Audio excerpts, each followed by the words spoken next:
नमस्कार दोस्तों, राधाकृष्ण के ऑनलाइन पोर्टल पे आपका हार्दिक स्वागत है। मैं हूं टॉपिक खान। देखिए दोस्तों, पिछली वीडियो में हमने विद्युत धारा का हमने चुंबकीय प्रभाव देखा था। विद्युत धारा का जो हमने चुंबकीय प्रभाव पढ़ा था उसमें हमने ओरेस्टेड का प्रयोग पढ़ा था। ओरेस्टेड के प्रयोग में हमने देखा था कि ओरेस्टेड ने जब एक चालक तार में कुछ अवयव जैसे बैटरी या सेल, कुंजी और धारा नियंत्रक जोड़ करके जब उसको पूरा किया था और उसके नीचे एक जब चुंबकीय सुई रखी थी तो देखा था कि वो चुंबकीय सुई जब उस चालक तार में कोई धारा प्रवाहित नहीं हो रही थी तो चुंबकीय सुई में किसी प्रकार का कोई विक्षेप उत्पन्न नहीं हो रहा। उसके बाद हमने देखा था कि उसमें हमने धारा प्रवाहित की, चालक तार P2 में जब हमने धारा प्रवाहित की तो देखा कि चुंबकीय सुई धारा की दिशा में विक्षेपित होती थी। फिर हमने धारा प्रवाह को बंद कर दिया था, फिर वो अपनी विराम अवस्था में, साम्य अवस्था में आ गई थी। तो इस तरह से अंततः हमने देखा था कि जब किसी चालक तार में विद्युत धारा प्रवाहित की जाती है तो उसके चारों ओर चुंबकीय क्षेत्र उत्पन्न हो जाता है। उस चुंबकीय क्षेत्र के कारण ही उस चालक तार के नीचे रखी जो चुंबकीय सुई थी, जिसको हमने चुंबकीय कंपास भी कहा था, वो बार बार विक्षेपित हो रही। इससे स्पष्ट होता था कि जब किसी चालक तार में धारा प्रवाहित की जाती है तो उसके चारों ओर चुंबकीय क्षेत्र उत्पन्न हो जाता है। धारा का ये प्रभाव चुंबकीय प्रभाव कहलाता है। पढ़ लिया था इसके बारे में, ठीक है। तो अगला बिंदु देखिए, चुंबकीय क्षेत्र।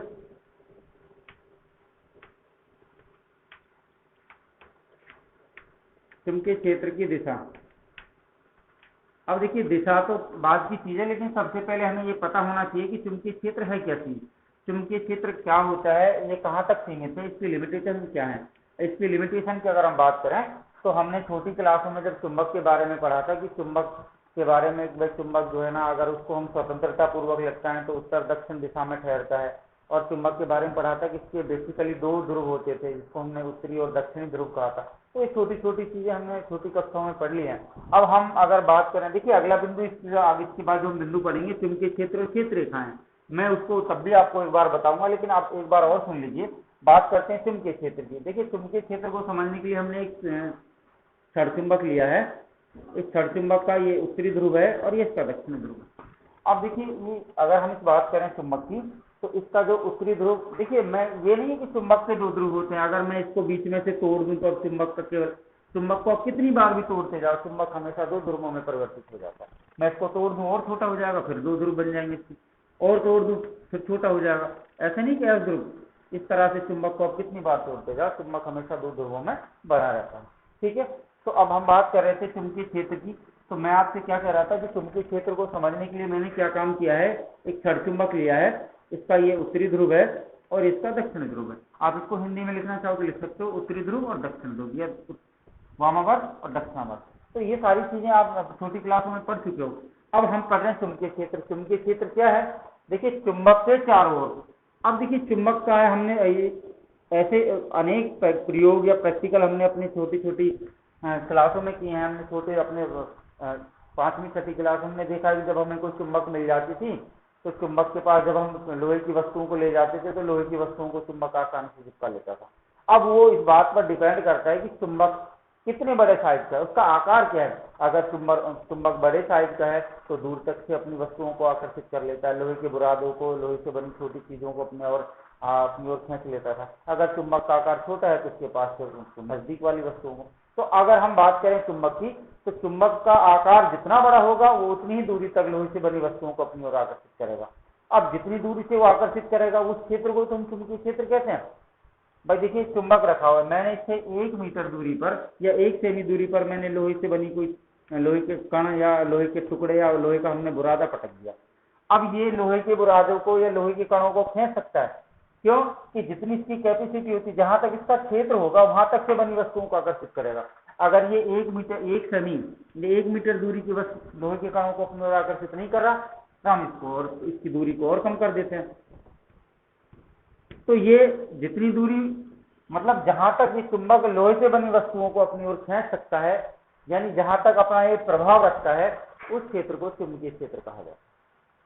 परिभाषित कैसे करोगे कि चुंबक के चारों ओर वह क्षेत्र, चुंबक के चारों ओर क्षेत्र है, ये चुंबक का एक लिमिटेशन है। जहां तक चुंबक अपने लोहे से बनी वस्तुओं को अपनी ओर खींच लेती है, आकर्षित कर लेती है, अपने में चिपका लेती है, ठीक है। तो चुंबक के चारों ओर वह क्षेत्र जहां तक चुंबक अपना प्रभाव रखता है, चुंबक के चारों ओर वह क्षेत्र जहां तक चुंबक अपना प्रभाव रखता है, चुंबकीय क्षेत्र कहलाता है। तो दैट्स क्लियर।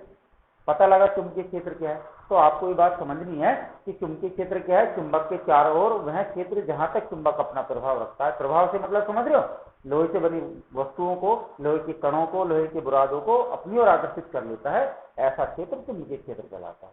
ठीक है, तो ये आपको कैसे याद रखना है, चुंबक के चारों ओर वह क्षेत्र जहां तक चुंबक अपना प्रभाव रखता है चुंबकीय क्षेत्र कहलाता है। ठीक है, ये बात तो यहाँ तक क्लियर हो गई चुंबकीय क्षेत्र। अब बात करते हैं इसकी दिशा की। तो चुंबकीय क्षेत्र की दिशा क्या है, चुंबकीय क्षेत्र की दिशा को समझने के लिए हमारे पास दो नियम है, दक्षिणावर्त पेच का नियम और दाहिने हाथ का नियम, जिसको दक्षिण हस्त नियम भी हम लोग कहते हैं। ठीक है, तो अब आपको ये बात समझनी है, क्या क्या समझनी है कि हमने देखा था कि जब किसी चालक तार में विद्युत धारा प्रवाहित की जाती है तो उसके चारों चुंबकीय क्षेत्र उत्पन्न हो जाता है। धारा के इस प्रभाव को हमने चुंबकीय प्रभाव कहा था, पढ़ा है इसके पिछले बिंदु में।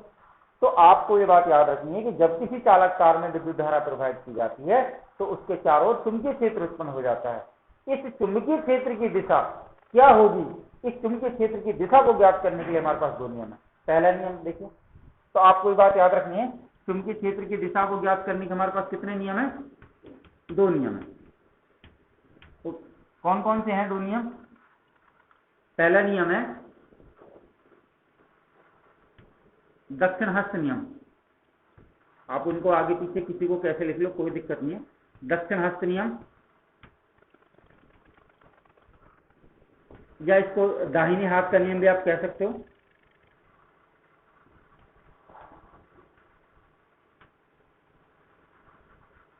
दाहिने हाथ का नियम भी आप इसको कह सकते हो, ठीक है, या इसको सीधे हाथ का नियम भी आप कह सकते हो। पेपर में चाहे सीधे हाथ का नियम आए, दाहिने हाथ का नियम आए या दक्षिण हस्त नियम आए, आपको तीनों का एक ही मतलब है, सीधे हाथ का नियम।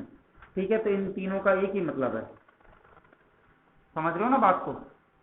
तो दक्षिण हस्त नियम, दाहिने हाथ का नियम, सीधे हाथ का नियम, तीनों का एक मतलब है। इसके बारे में पढ़ते हैं दक्षिण हस्त नियम क्या है। तो आपको ये बात समझना है चुंबकीय क्षेत्र किसे कहते हैं, इसकी परिभाषा मैंने बताई। चुंबकीय क्षेत्र की दिशा क्या होती है, इस बात को हम जानते हैं कि जब किसी चालक तार में विद्युत धारा प्रवाहित की जाती है तो उसके चारों चुंबकीय क्षेत्र उत्पन्न हो जाता है। चुंबकीय क्षेत्र की दिशा होगी क्या, उस चुंबकीय क्षेत्र की दिशा को ज्ञात करने के हमारे पास दो नियम है। पहला है दक्षिण हस्त नियम, दूसरा है दक्षिणावर्ती पेच नियम।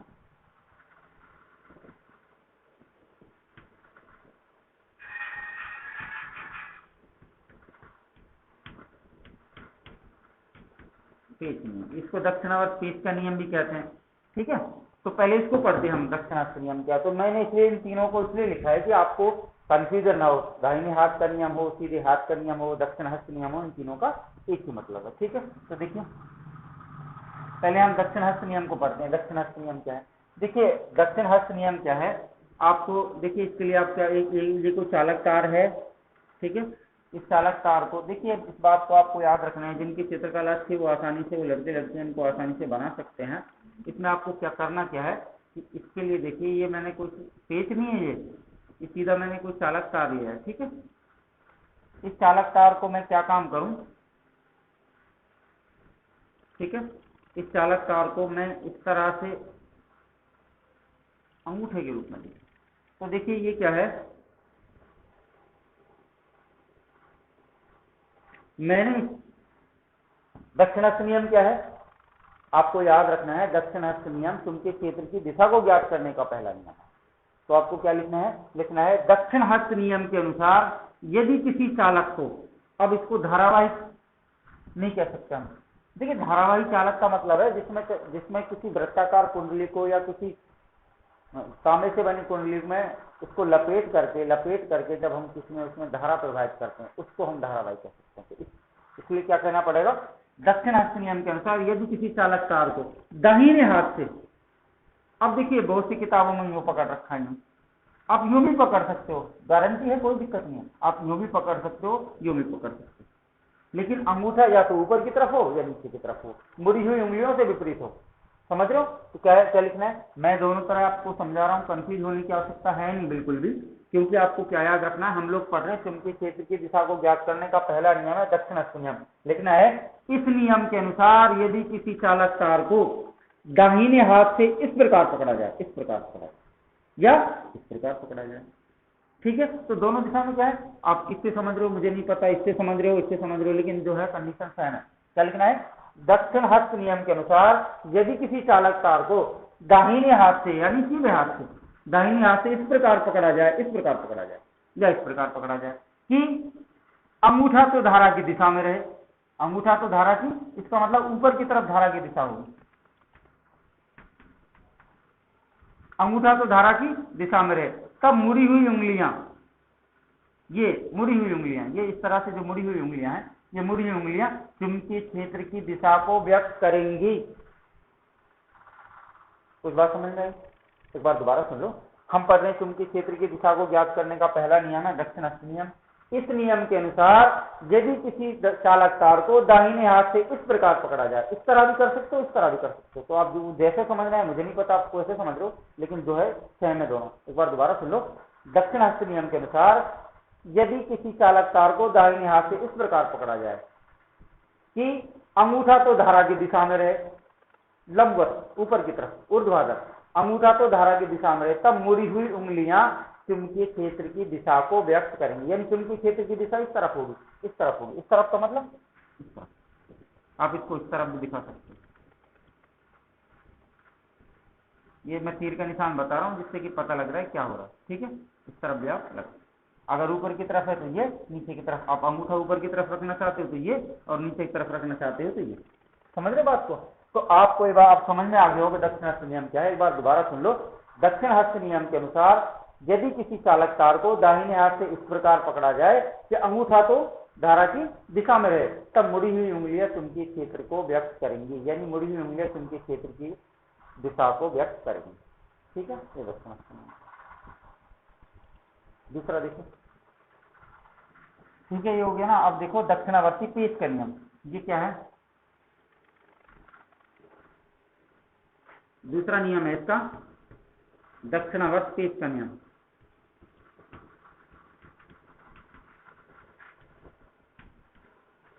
ये दक्षिणावर्त पेच का नियम क्या है? देखिए, यदि मैं आपको एक बात फिर बता रहा हूं, शंकु के आकार का है, शंकु आपने देखा है ना, इस तरह का होता है शंकु।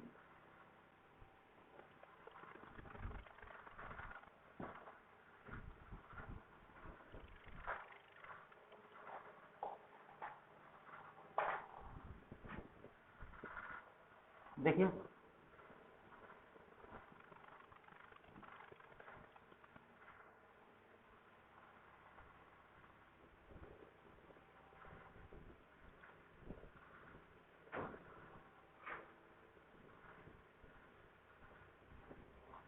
ठीक है। दक्षिणावर्ती पेच का नियम क्या है? दक्षिणावर्ती पेच के नियम के अनुसार ये भी क्या है? चुंबकीय क्षेत्र की दिशा को व्यक्त करने का ये दूसरा नियम, सेकंड लॉ। आप इसको पहले भी लिख सकते हो, पहला उसको कह सकते हो, दूसरा उसको कह सकते हो, उसको दूसरा कह सकते हो, उसको पहला कह सकते हो, इससे कोई बड़ा इश्यू नहीं है, ठीक है। तो देखिए, दक्षिणावर्त पेच नियम के अनुसार यदि किसी पेच को इस प्रकार रखा जाए, किस प्रकार रखा जाए कि पेच की जो नोक है, पेच की नोक ये वाली ऊपर की तरफ, जो पेच की नोक है ये,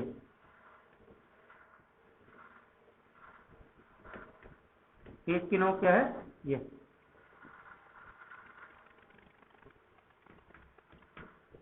क्या है इसका नियम? देखिए, दक्षिणावर्त पेच नियम के अनुसार यदि किसी धारावाही पेच इस प्रकार रखा जाए कि पेच की नोक, अब पेच की नोक जो है वो जैसे पेच देखिए आगे की तरफ बढ़ेगा, पेच जो है ना, ये बात आपको यहाँ पे थोड़ी सी समझनी चाहिए।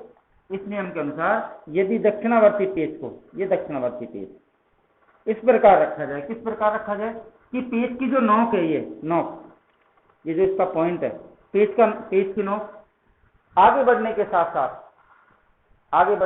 साथ चुंबकीय क्षेत्र की दिशा को व्यक्त करें, तो उसका निचला हिस्सा जो है ना, वो उसमें प्रवाहित होने वाली धारा को व्यक्त करेगा। या दूसरे शब्दों में कैसे लिख सकते हो? यदि किसी दक्षिणावर्त पेच नियम के अनुसार यदि किसी पेच को इस प्रकार रखा जाए कि पेच की नोक आगे बढ़ने के साथ साथ, घूमने के साथ साथ, इस तरह से, देखिए इस तरह से घूमने के साथ साथ, इस तरह से घूमने। एक बार दोबारा सुन लो।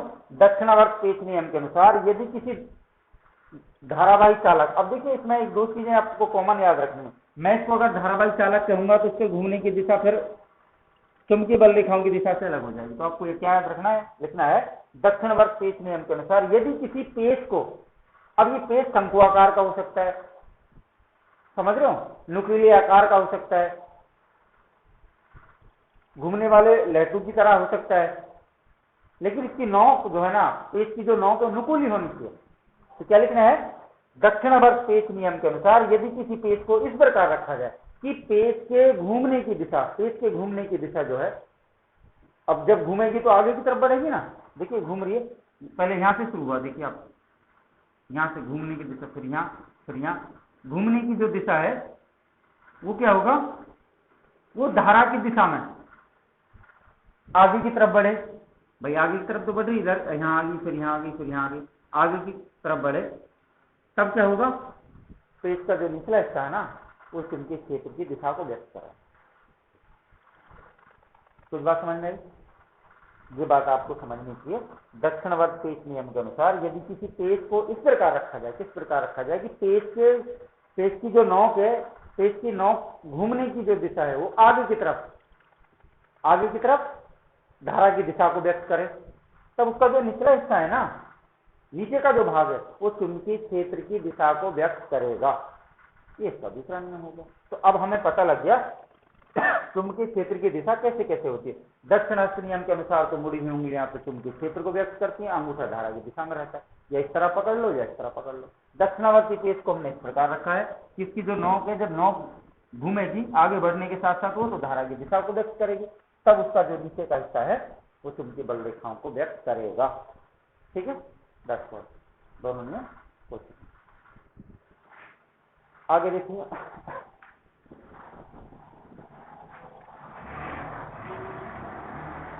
अब है चुंबकीय क्षेत्र और क्षेत्र रेखा। कितना टाइम हो गया देखिए,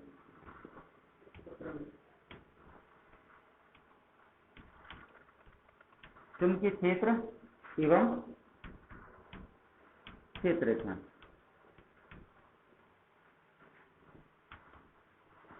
लाइव भारत तक क्या क्या चीज है दिखाना।